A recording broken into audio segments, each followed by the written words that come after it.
Salmo de Davi, Salmo 131, diz o seguinte: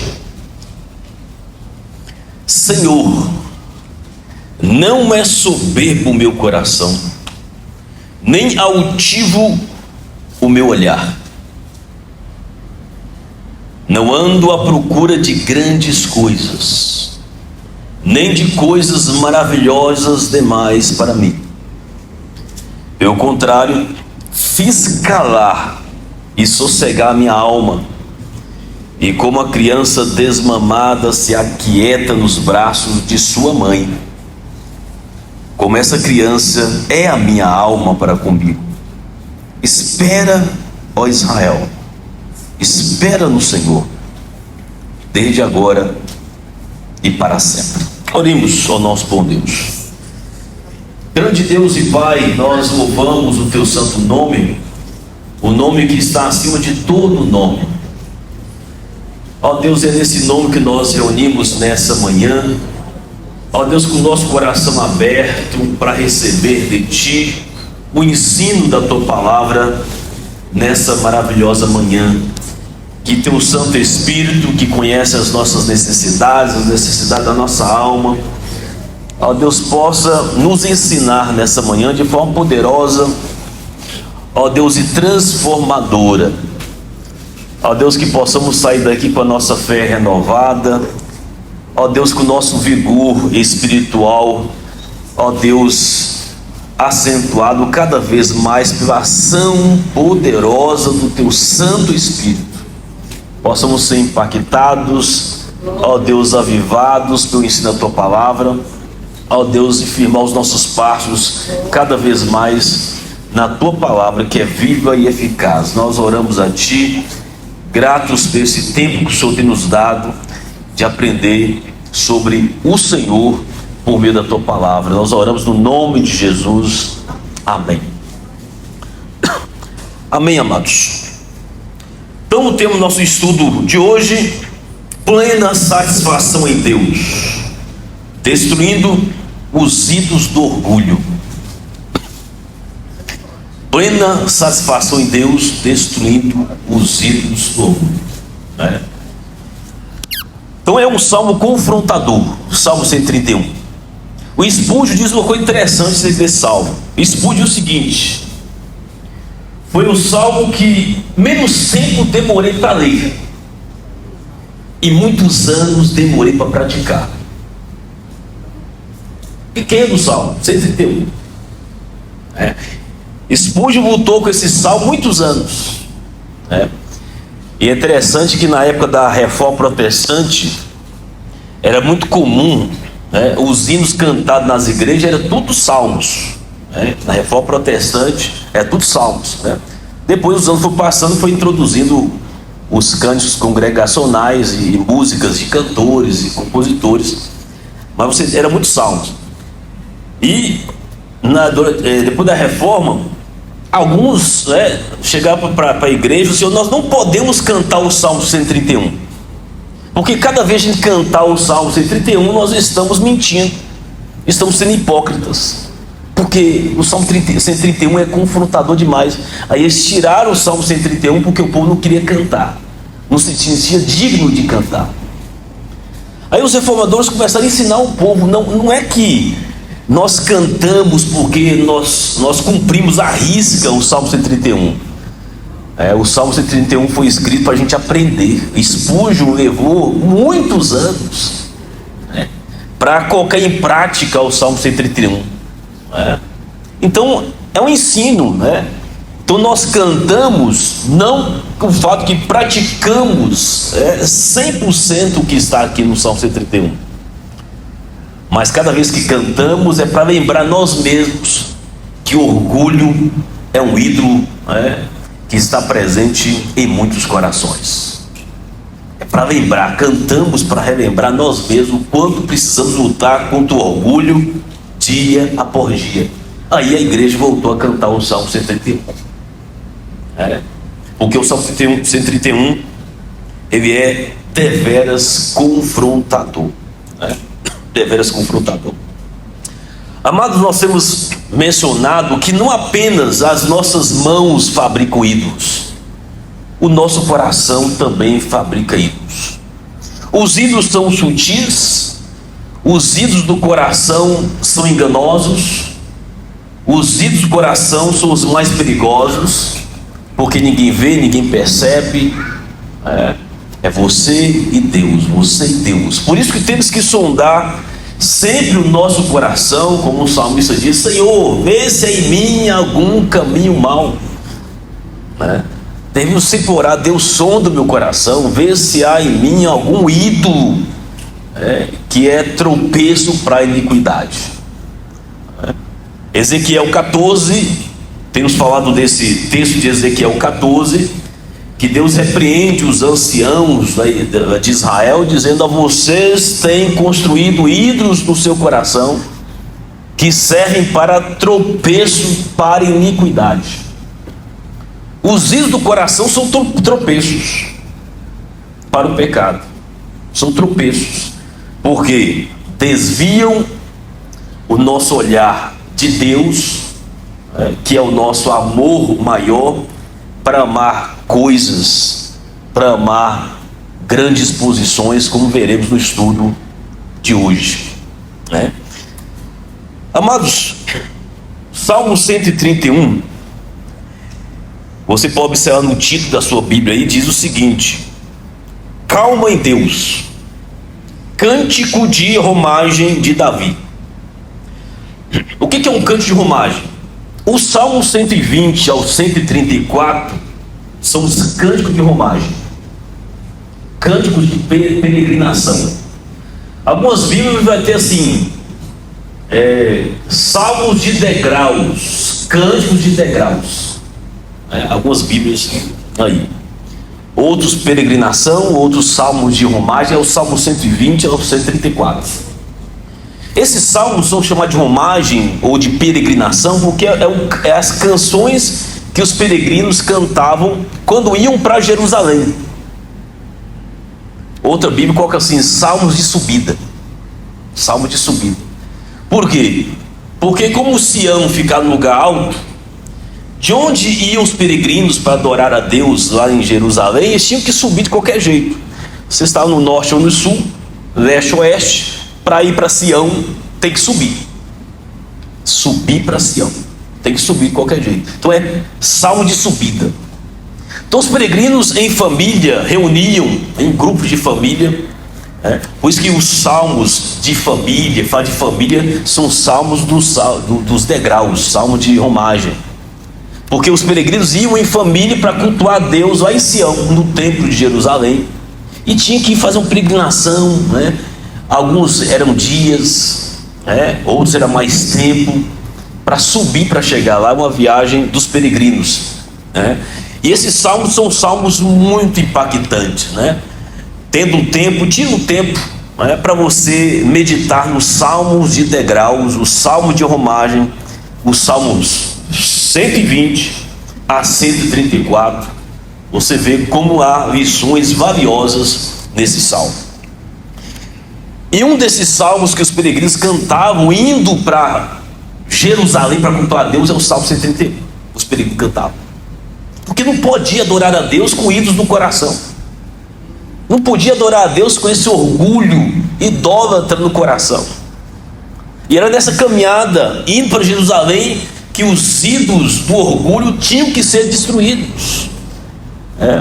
Os ídolos do coração, tudo aquilo que disputava lugar com Deus tinha que sair, para Deus reinar de forma soberana no nosso coração.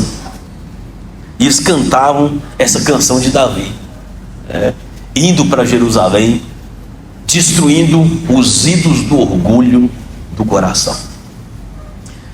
Amados, acerca de quando Davi escreveu esse salmo, quando? Nós não podemos precisar com exatidão quando Davi escreveu esse salmo, porque o salmo não tem essa descrição para nós. Mas tudo indica que ele foi escrito para expressar a trajetória de Davi rumo ao trono de Israel como rei, rumo ao trono, essa trajetória. Porque ele fala de soberba do coração, ele fala de altivez no olhar, fala sobre não procurar grandes coisas, ambições, coisas maravilhosas demais, além das minhas condições. Ele vai falando dessas coisas, né? Então tudo indica que Davi está mostrando essa trajetória, né? Indo para assumir o trono de Israel como rei, né? E amados, relembrando um pouco da história de Davi para a gente entender esse salmo. Davi, ele tinha 14, 15 anos, talvez no máximo 16 anos, quando Samuel chega para ungir Davi. Samuel chama o primeiro, não é? Chama um bonitão, fortão. Samuel diz: ó, é esse aí. Olha. Aí Deus diz, né? Deus não vê como o homem vê. Deus diz para Samuel: não é esse, né? Aí vem um sétimo, nada. Aí vem um oitavo. Samuel pergunta: não tem mais filhos, né? Aí Jessé diz: ó, tem um mais novo, né? Pastor de ovelha, lá no meio do mato. Tem ele lá, traz lá. Mandou buscar Davi. E quando Samuel olha, Deus confirma no coração: é este aí. O que ninguém dava valor, o que ninguém acreditava, né? É esse. Não tinha os músculos que os outros tinham, né? Não é o guerreiro, né, do exército de Saul como os outros eram, porque Deus não vê como o homem vê, né? Deus diz para Samuel: o homem vê a aparência externa, Deus vê o coração. E Deus enxergou em Davi o homem segundo o coração de Deus, né? E ali foi ungido, né, com seus 14, 15 anos. A gente pergunta: Davi já assumiu um trono de imediato? Não, ele não assumiu o trono de imediato. Ele esperou mais de 16 anos para começar a reinar, mais de 16 anos. E durante essa espera, foi um teste muito grande para Davi. Um teste muito grande, porque ele tinha unção de rei, mas não poderia assumir o trono. Não podia assumir o trono. 1 ano, 2 anos, e Saul não morre, e Saul está lá no trono ainda, E como Davi se comporta? Como sempre comportou, fazendo o que sempre fazia, pastoreando as suas ovelhas, cuidando, protegendo o seu rebanho, da mesma forma. Davi não deixou subir para a cabeça, mas ele diz: não é soberbo o meu coração de Davi não mudou. Agora imagina você ser ungido rei, sabe que você vai ser rei, Deus falou que você vai ser rei. O que poderia acontecer? A soberba entrar no coração, a soberba entrar no coração. Segunda coisa, olhar com altivez para os outros. Davi era muito crente, porque se fosse outro, ia dizer assim: eu tenho um som de rei. Davi já ia olhar por cima. Esse olhar altivo do verso 1 é olhar por cima, olhar com altivez, porque Davi tinha um som de rei, era diferenciado, sabia que é rei. Davi diz: o meu olhar para as pessoas não mudou, não mudou, não é altivo o meu olhar. Ele tinha unção, ia ser rei, mas ele não mudou o seu coração, não mudou o seu olhar, não tratou as pessoas com desprezo. Eu não estou falando de 1 mês, 2 anos de espera, foram 16 anos no mínimo para ele subir ao trono, aguardando em Deus, com paciência, paciência e calma em Deus, como diz o título desse salmo aqui, ó, calma em Deus, calma em Deus. 16 anos esperando o dia chegar, sem olhar cautiveiro, sem mudar com as pessoas. Davi não mudou. Outra coisa, Davi não abandonou a sua profissão de pastor de ovelhas. Davi não foi relaxado: ó, já que eu vou ser rei, vou deixar as ovelhas de qualquer jeito, vou sentar no trono. Davi fez isso, mano. Pelo contrário, cuidou bem daquilo que Deus colocou para ir fazer. Cuidou bem, fez bem, até o último momento, da melhor forma possível. 16 anos. 16 anos. Davi vai ser perseguido, e a perseguição vai ser ferrenha contra Davi. Saul fica sabendo que Davi foi ungido. A vida de Davi muda radicalmente. Ele vira um fugitivo, durante anos. Ele ter raiva de Saul também não. Ele tem a oportunidade de matar Saul pelo menos 2 vezes, no mínimo. E não fez isso. Por quê? Porque ele sabia o tempo de Deus, e sabia que Saul era um ungido de Deus. Quem pôs Saul no trono foi Deus, quem tira Deus. Então você tem lá essa postura que eu acho muito interessante de Davi, dessa calma que ele teve de honrar Saul, mesmo sabendo que Saul já não tinha o Espírito de Deus, E Davi fez o que? Respeitou a unção que estava sobre Saul o tempo todo. De maneira de pensar, quando Saul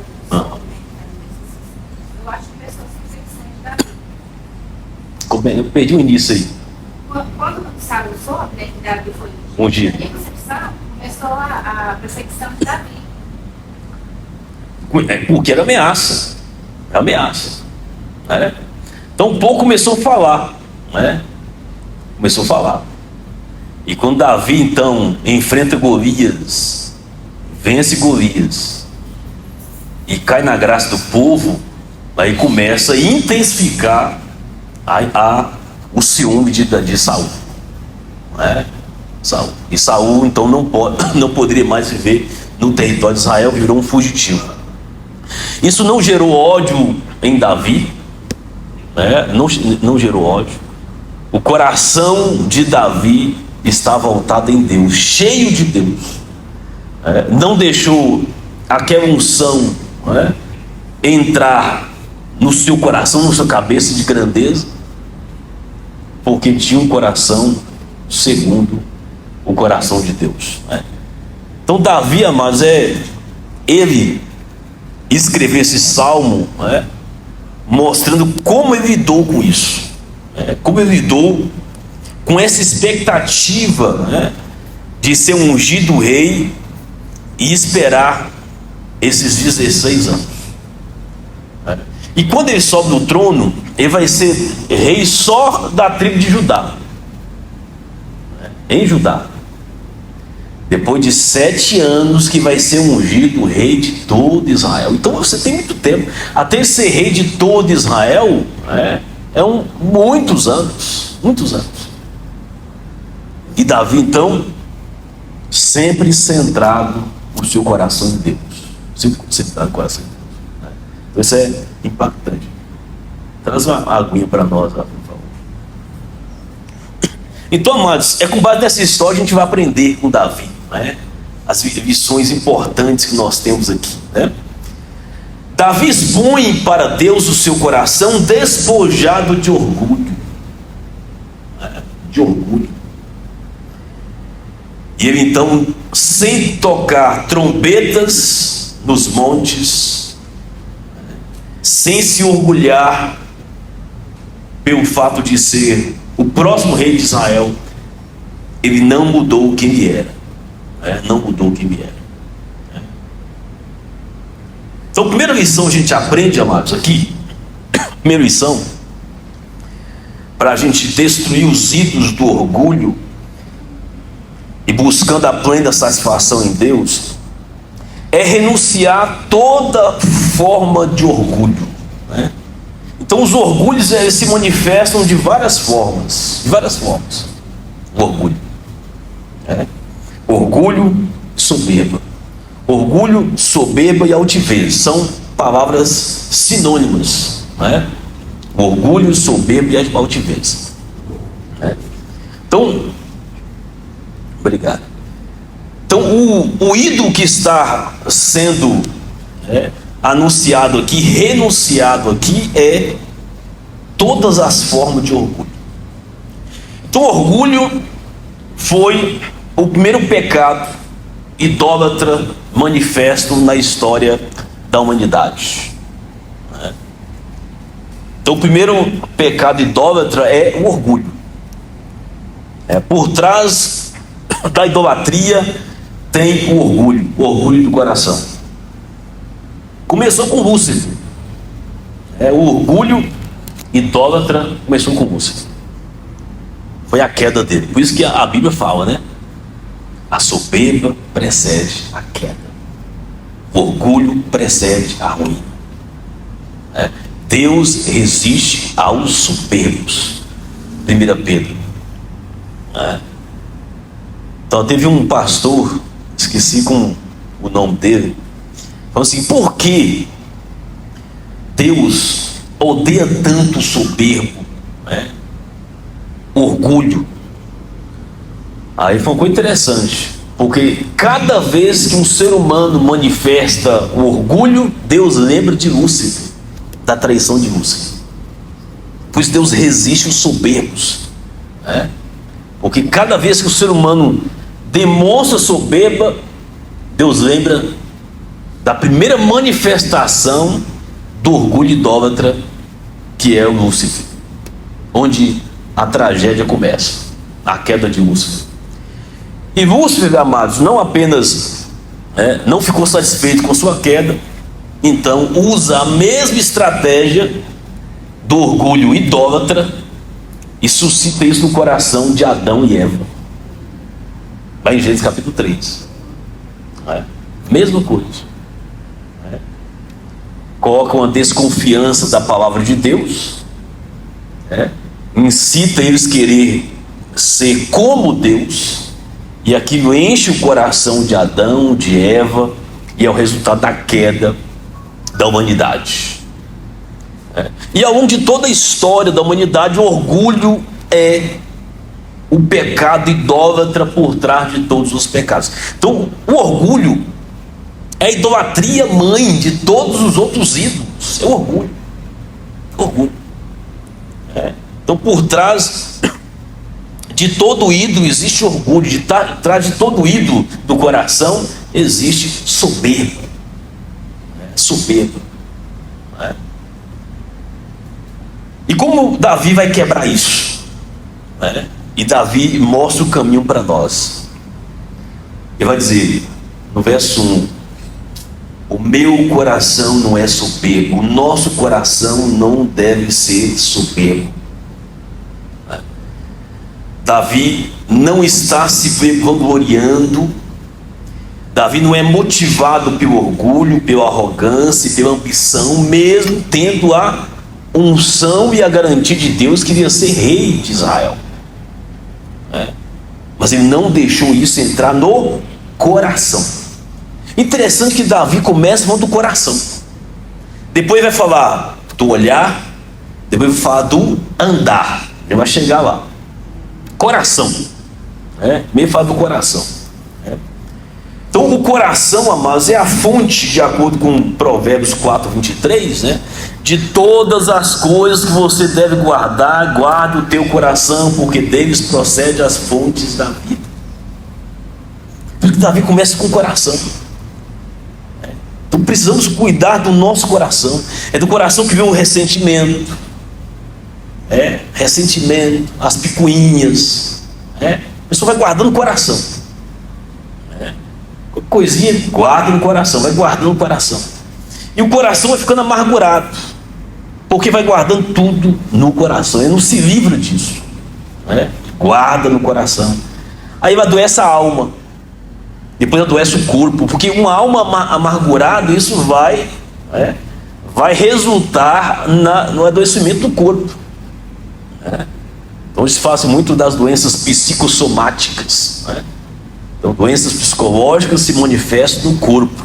Então a alma vai ficando tão amargurada que ela começa a demonstrar no corpo com enfermidades, aquele mal-estar da alma, Então alma e corpo estão interligados. O corpo sente quando a alma está amargurada, Então isso causa efeito no próprio corpo. Então muita gente acaba guardando essas coisas no coração, né? Então o coração deve ser guardado, né? E como a gente protege o nosso coração? Salmo 119, 11. Guarda a palavra no coração. Então o salmista diz lá no Salmo 119: guardei a tua palavra no meu coração, para não pecar contra ti. A palavra de Deus é o escudo protetor do nosso coração, para você não guardar ressentimentos, para você não amargurar a alma, a palavra de Deus.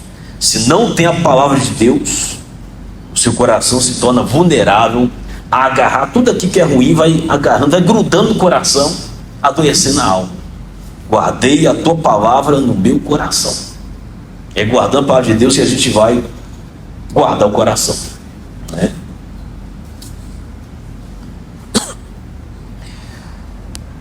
É digno de nota que o orgulho foi a causa da queda dos anjos, foi a causa da queda dos homens e a base de todos os outros pecados. Todos os outros pecados, né? Por trás de todos os outros pecados existe orgulho, orgulho. Então a ira, vamos pegar por exemplo a ira, o pecado de ira. Por trás de uma explosão de ira existe orgulho, né? O orgulho de não levar desaforo para casa, o orgulho de não ouvir calado, o orgulho de não engolir sapo. Orgulho. O orgulho faz a pessoa revidar, e não só revidar, mas revidar de forma desproporcional para ficar satisfeito que humilhou o seu oponente, para ele sentir que ele venceu. E a gente vê muito isso no trânsito, né?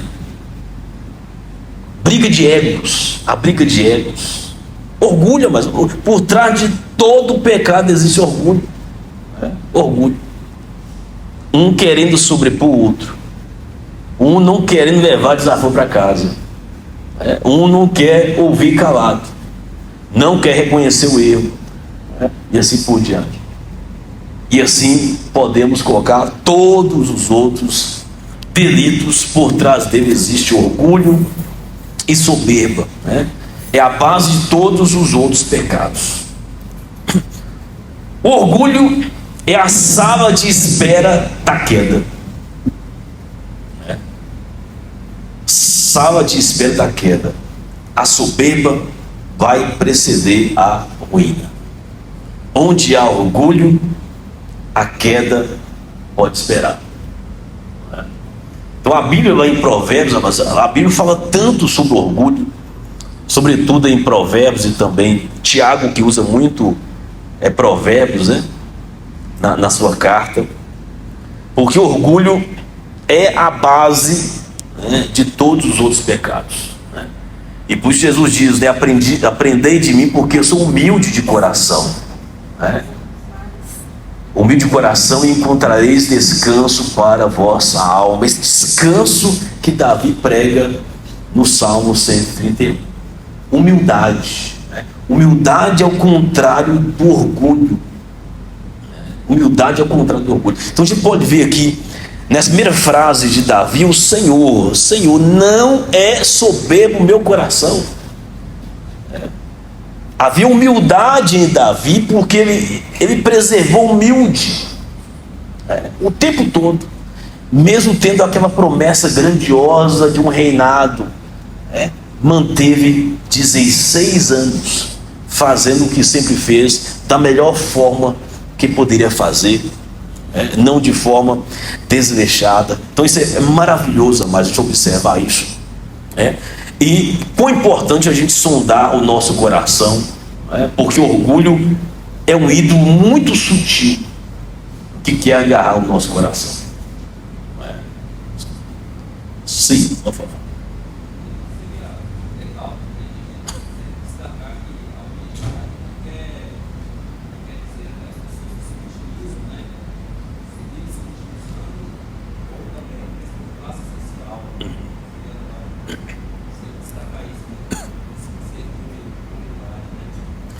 Exatamente, boa observação, né?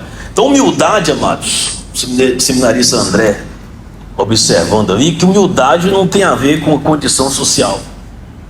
Existe pobre que é orgulhoso. Existem muitos ricos que eu conheço, são humildes, simples, humildes. Tem muita grana, muito dinheiro. São simples, são humildes.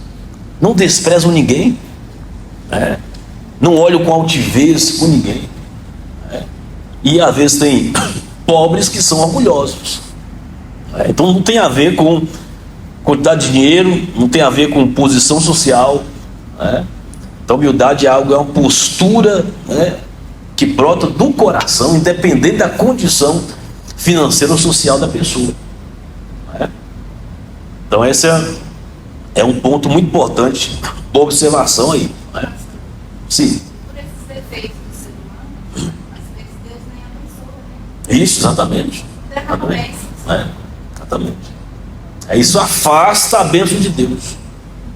Porque Deus resiste. 1 Pedro 5,3: Deus resiste aos soberbos. Deus resiste aos soberbos. Deus tem uma resistência. Uma resistência ao soberbo.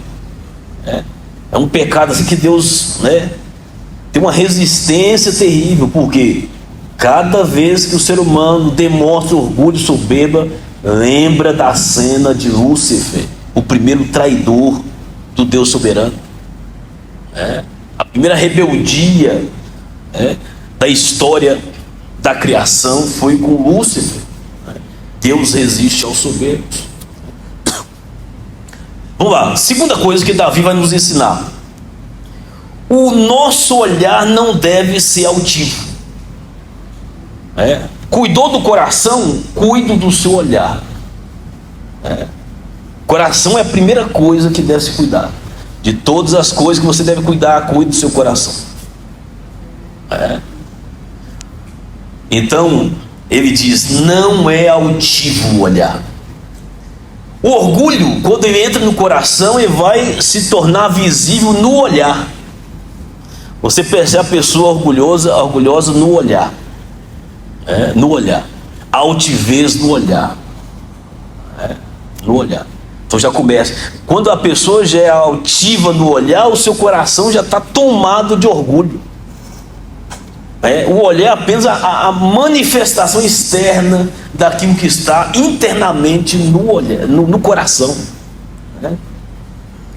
Lá em Provérbios 6, 16 e 17, o olhar altivo é uma das 7 coisas que o Senhor aborrece. Então, tem uma série de provérbios que falam, 5 coisas, que Deus detesta, e a quinta ele resiste. Ele tem esse chamado provérbios numéricos, E no capítulo 6 fala sobre a altivez. O olhar altivo é uma das 7 coisas que o Senhor aborrece. O olhar repleto de altivez é o olhar carregado de orgulho no coração. Então o coração deseja, os olhos procuram, pois os olhares normalmente seguem os nossos desejos. O olhar revela o coração. O olhar revela o coração. A forma como a pessoa olha revela os desejos do seu coração. O desejo do seu coração. Pois você tem no Sermão do Monte, Jesus falando sobre a questão do olhar. Se o teu olho direito te faz pecar, arranca-o, joga fora. É melhor você ir apenas com o olho para o céu do que o corpo todo queimar no inferno. Jesus está sendo radical, chamava linguagem hiperbólica que Jesus está usando no Sermão do Monte para confrontar, para mostrar que o olhar pode revelar aquilo que está no coração, para a gente ficar atento a isso. Lá no Éden, voltando para Gênesis capítulo 3, o texto diz: Adão e Eva olharam para aquele fruto, olharam, depois que Satanás deturpou a mente deles, Ela olhou, diz o texto, desejou, tomou e comeu. Essa foi a sequência. Olhou, o olhar já estava corrompido, porque o coração já foi desviado com aquela conversa com a serpente. Então o coração foi desviado, ela já olhou para aquele fruto diferente, olhou diferente, com desejo, e foi lá e tomou, comeu, e ali foi a queda da raça humana. Então Provérbios, vamos lá para Provérbios, capítulo 4.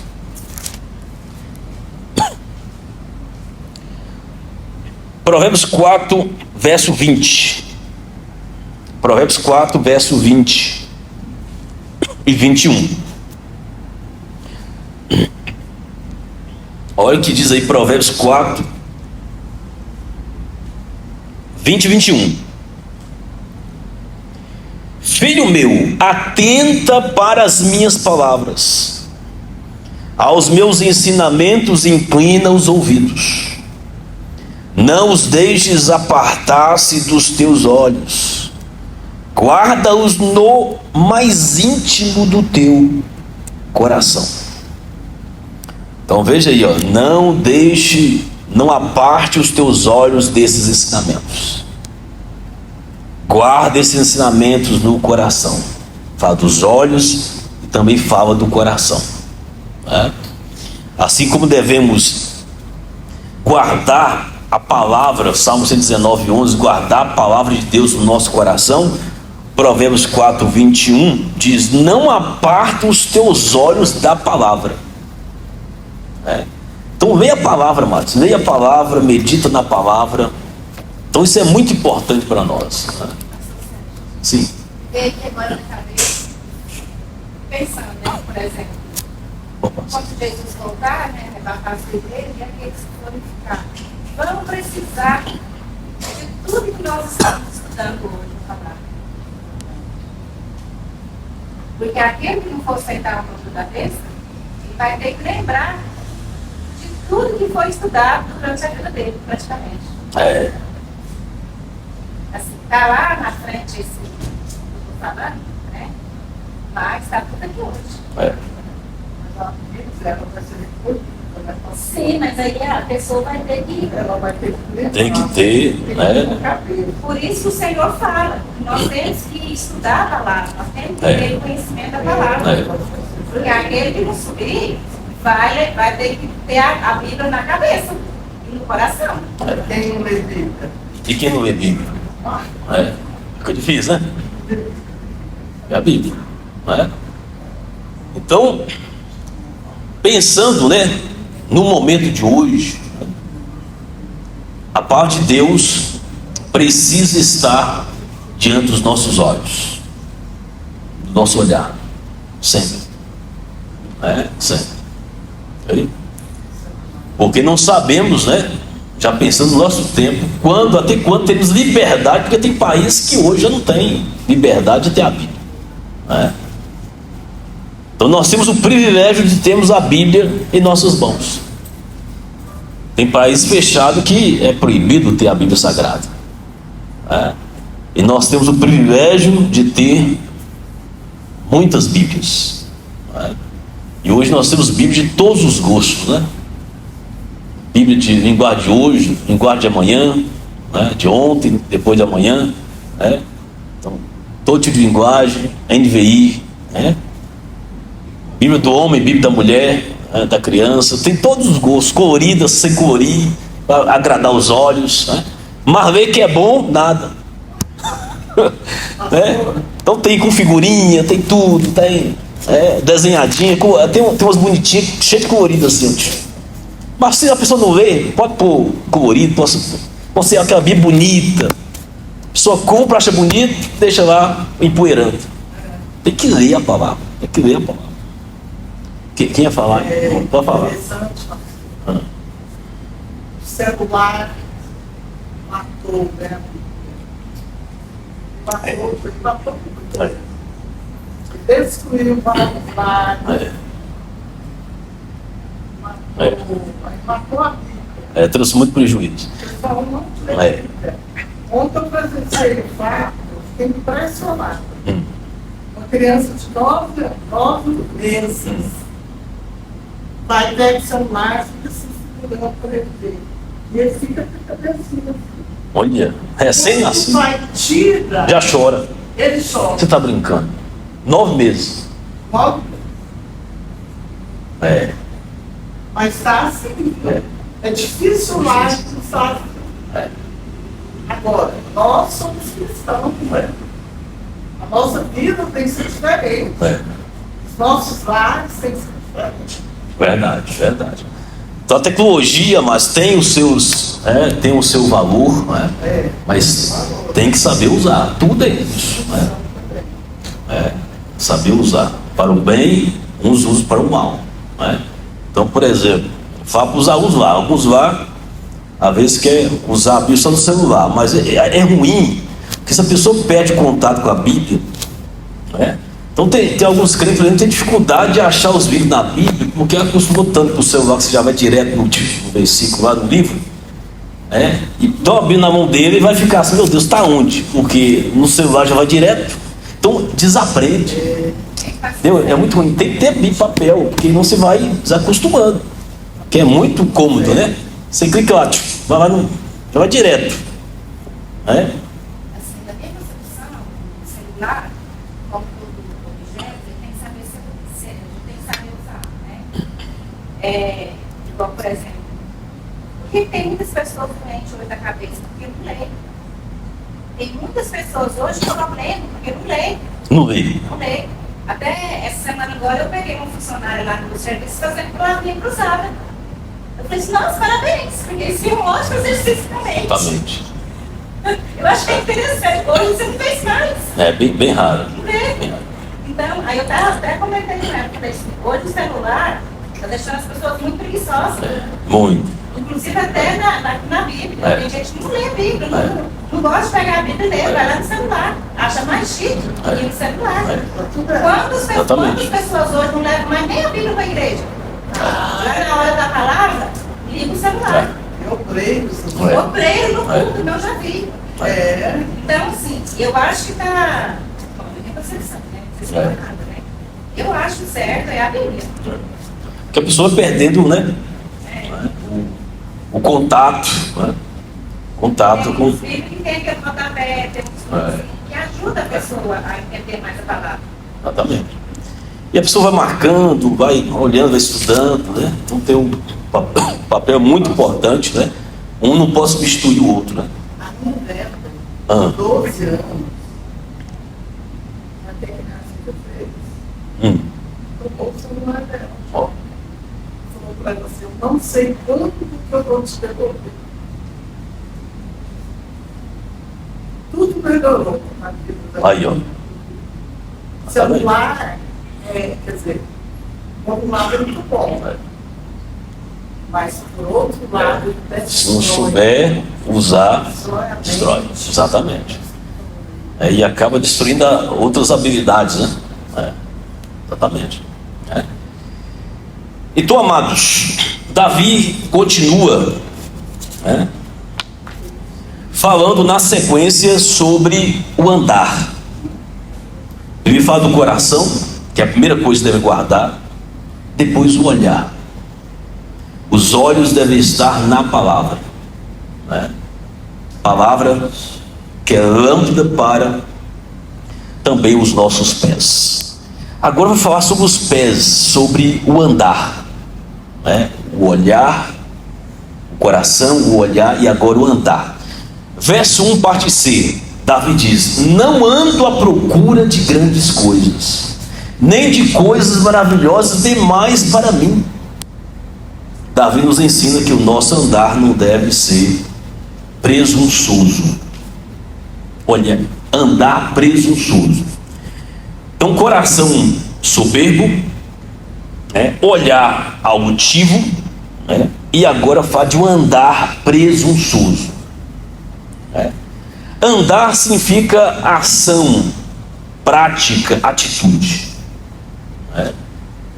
Ação, prática, atitude. Esse que é o andar. O andar presunçoso é em busca de coisas grandes demais, coisas maravilhosas demais para mim, diz Davi, né?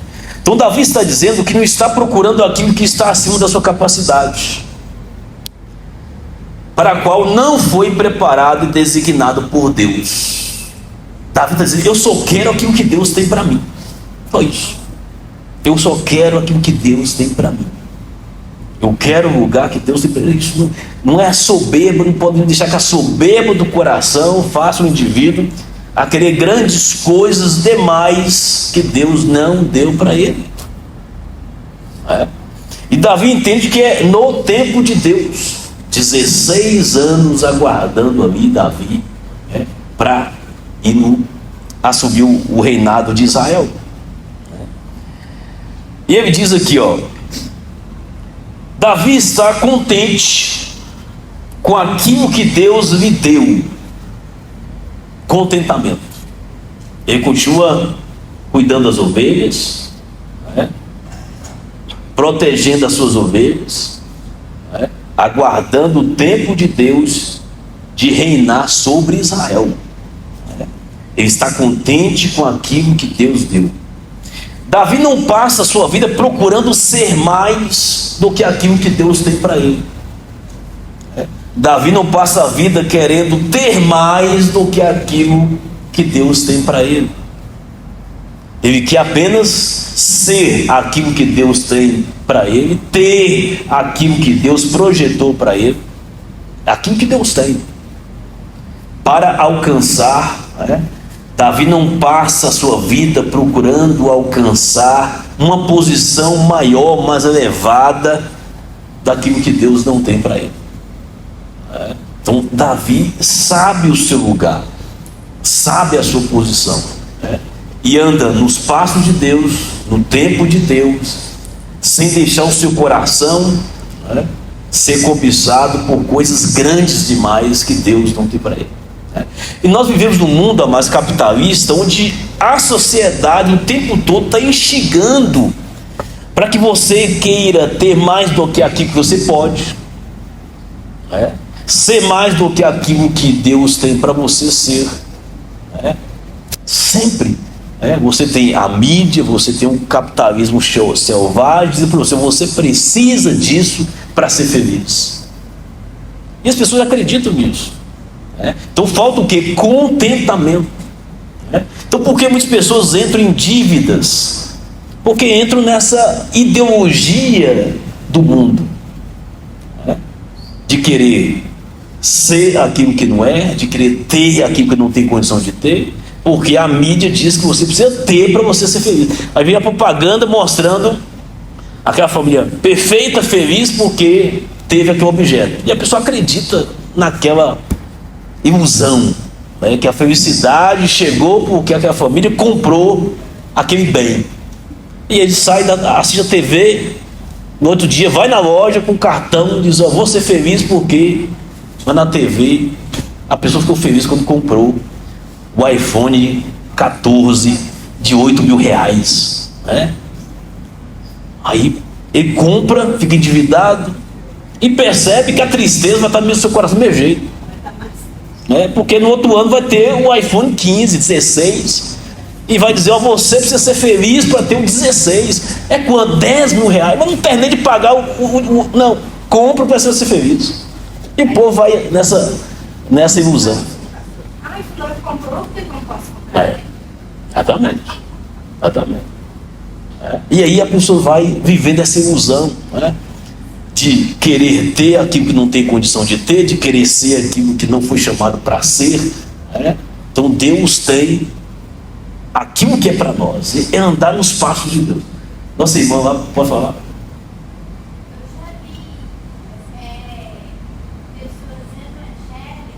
Sim. Mulheres, falar assim, eu vejo uma coisa raríssima, assim, falar, eu sou filha do rei, eu posso comprar. Depois fica devendo. Aí surge o nome do rei, que é Jesus, na praça. mau testemunho, entendeu? Profana o nome de Jesus, é o crente lá, mal pagador, Deus só sujando o nome da igreja, sujando o nome de Cristo, e o rei fica ruim na foto,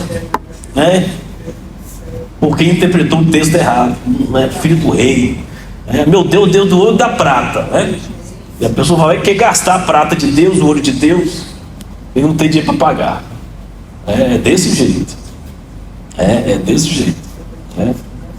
Então, amados, Davi, ele tem esse coração centrado em Deus, esperando o momento de Deus, crescendo no passo de Deus, sem dar, como diz a expressão, sem dar um passo maior do que a perna.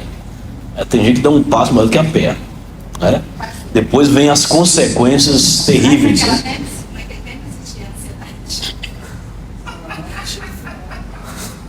Será? Ansiedade, né? Não, hoje é pior, né? Hoje é pior. Mas a ansiedade sempre teve, né? Mas hoje a forma como a sociedade é organizada, instiga muito mais a ansiedade.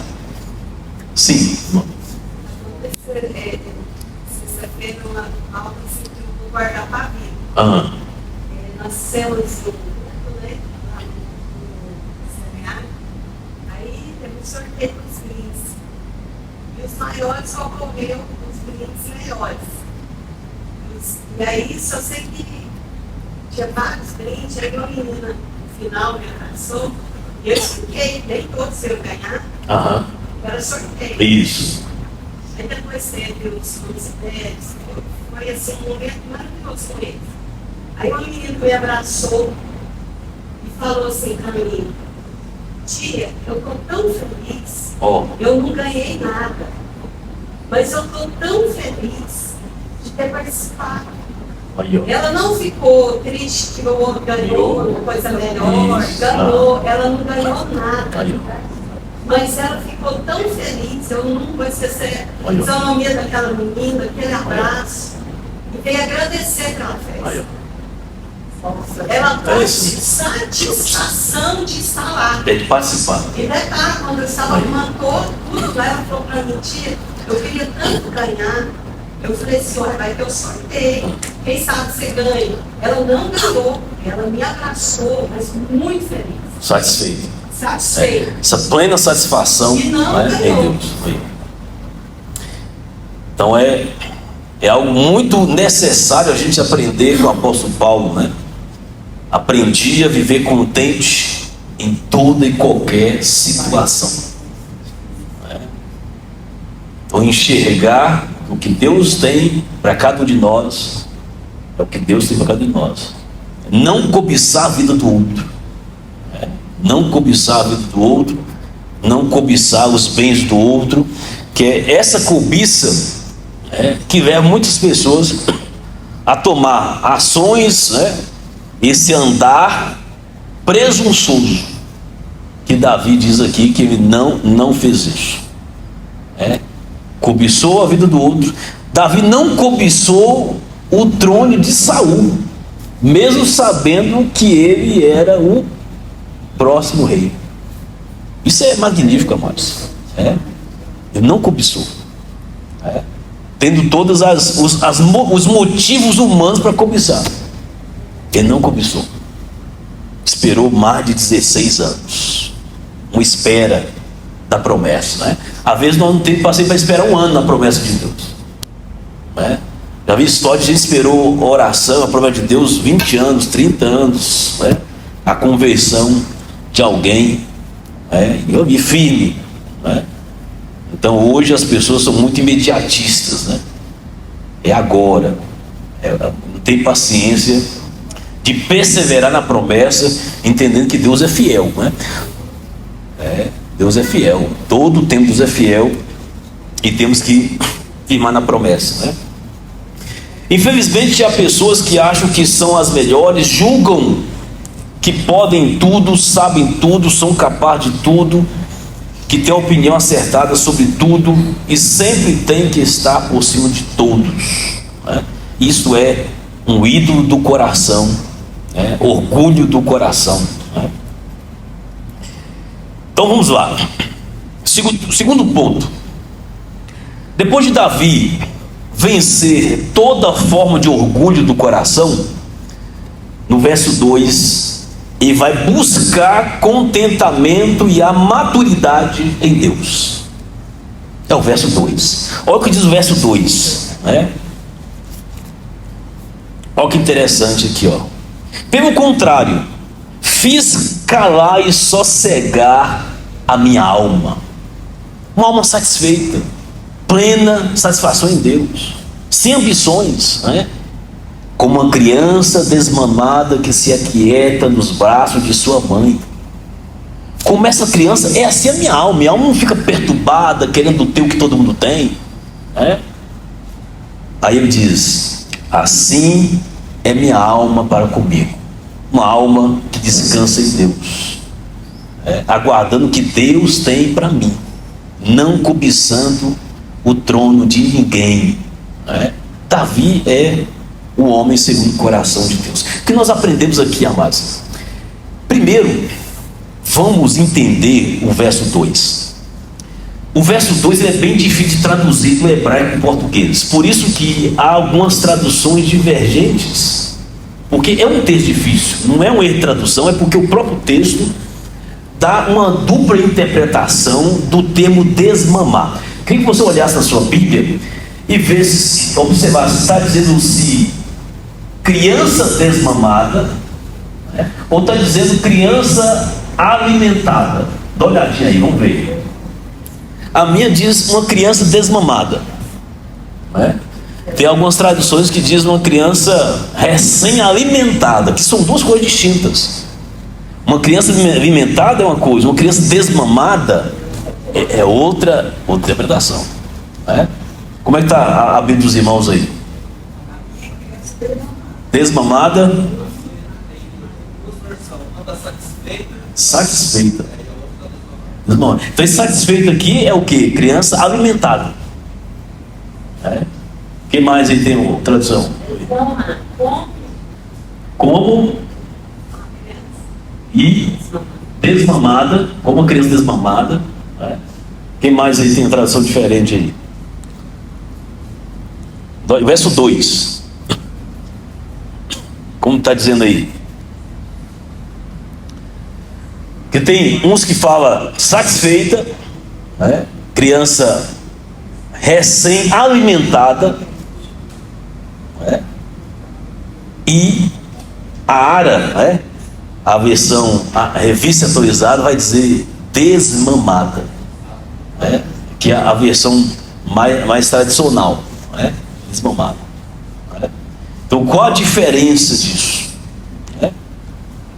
Então vamos trabalhar as duas possibilidades de interpretação do verbo mamar ou desmamar. A criança depois de mamar ou depois de desmamada. Então quais são essas duas interpretações? A primeira interpretação é que Davi está falando do contentamento da criança depois de mamar. A primeira tradução: a criança fica contente depois de mamar, descansa serena nos braços da mãe. Assim Davi encontra, a alma de Davi se encontra, uma alma satisfeita. Então você olha para a criança depois que mamou, por exemplo, ela até dorme, ela esquece do mundo, aquela tranquilidade que o mundo pode cair, ela está ali, calma, tranquila. E Davi diz: assim é minha alma.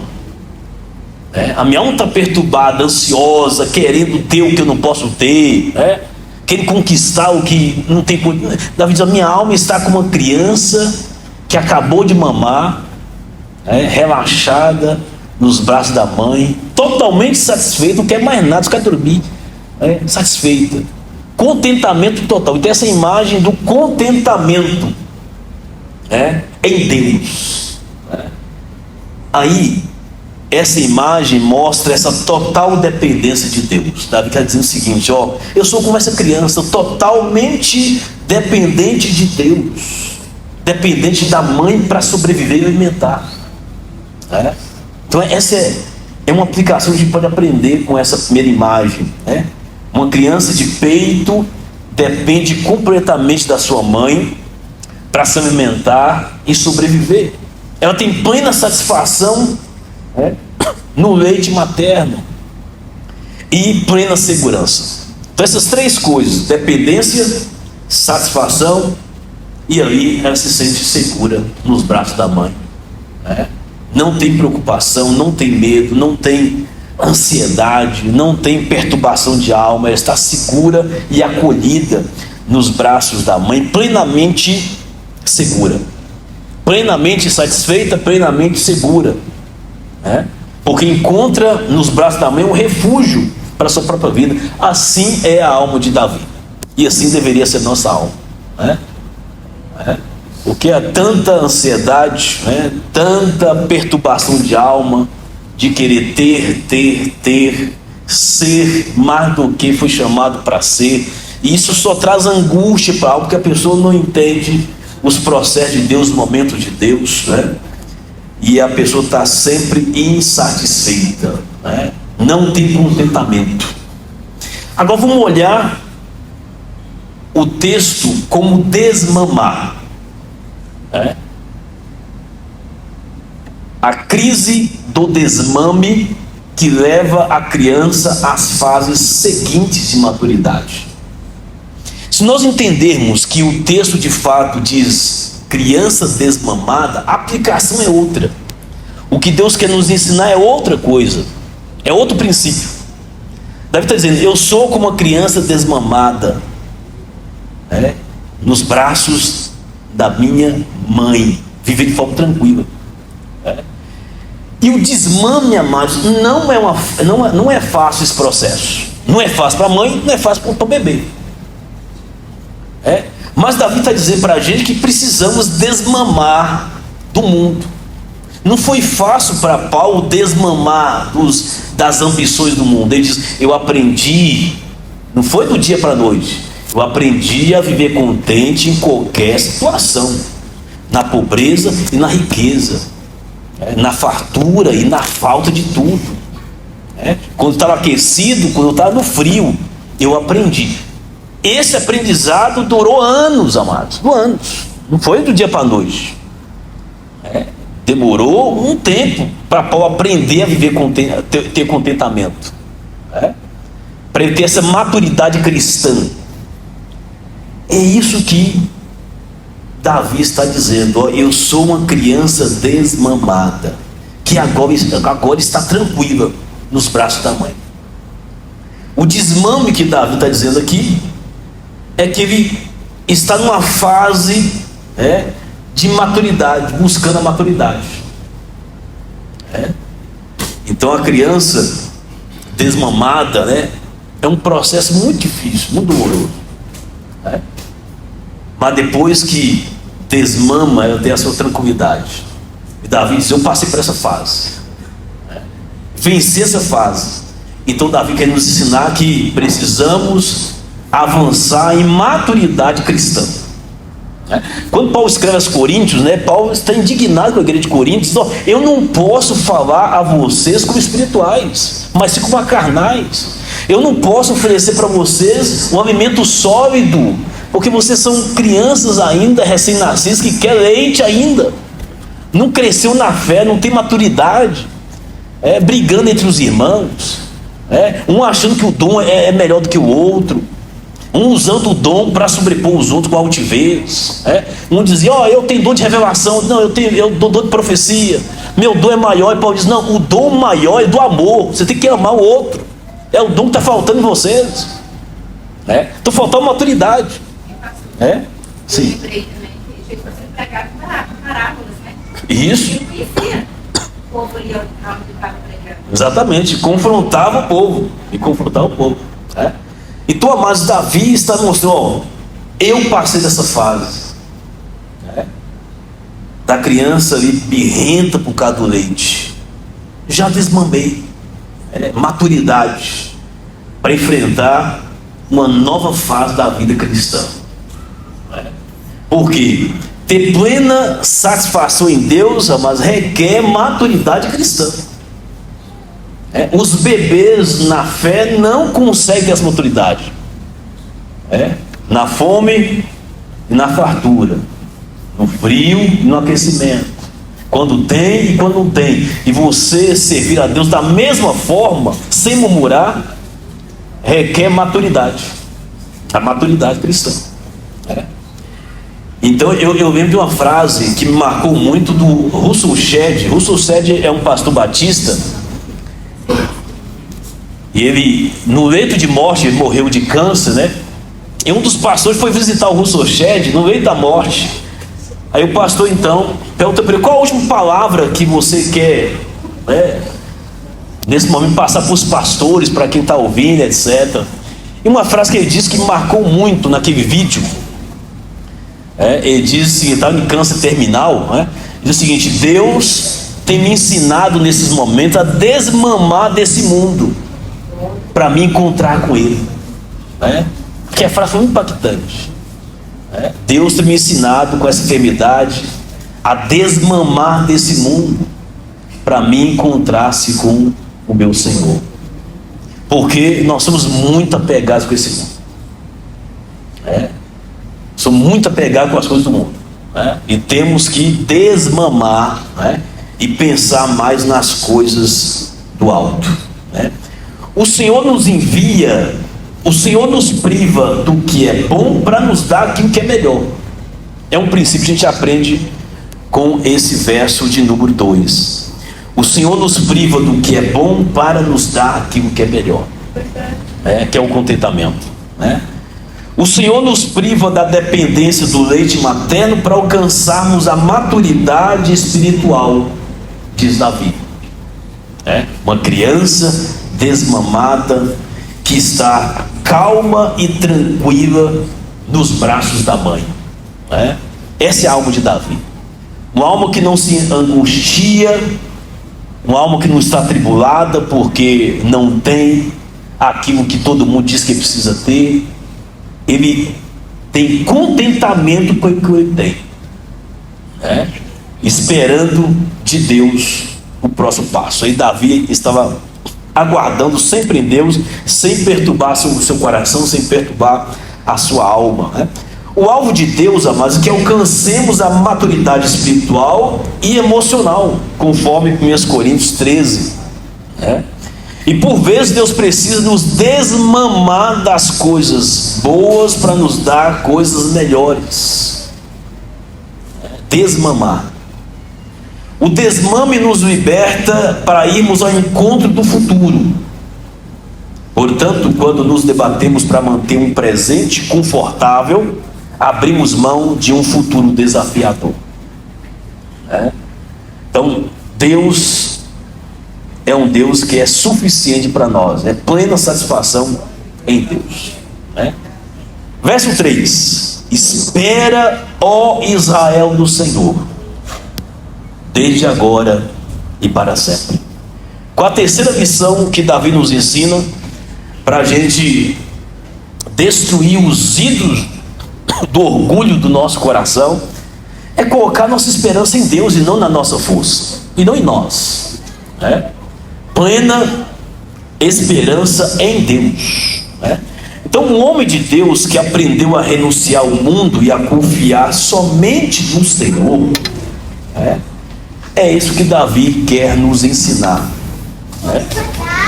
Que toda nação tenha esperança e toda a sua esperança esteja em Deus. A sua esperança precisa estar em Deus. Esperança em Deus. Agora, o que esse texto nos ensina, Quem deve esperar? Todo Israel, todos nós devemos esperar em Deus. Todos nós devemos esperar em Deus. Em quem devemos esperar? Davi diz: espere no Senhor. No Senhor. A sua esperança tem que estar fundamentada no Senhor e não em homens. No Senhor. E Davi responde a pergunta, por quanto tempo eu preciso esperar? Davi responde para nós: desde agora e para sempre. Davi esperou 16 anos. Mas se for preciso, vamos esperar 20, 30 promessas de Deus. Mas esperar sempre no Senhor, desde agora e para sempre. E deve ser uma espera confiante, sem ansiedade, sem perturbação de alma. É esperar como uma criança satisfeita nos braços de sua mãe, entendendo que nos braços de Deus nós temos plena segurança, nos braços de Deus nós temos plena satisfação, porque quem tem Jesus tem tudo. Tendo Jesus, não temos necessidade de mais nada. Buscai primeiro o reino de Deus e a sua justiça, as outras coisas serão acrescentadas. Amém? Que Deus abençoe, que possamos aprender como Davi, destruir os ídolos do orgulho do nosso coração e termos plena satisfação em Deus e contentamento naquilo que Deus tem para nós. Amém? Passa a palavra.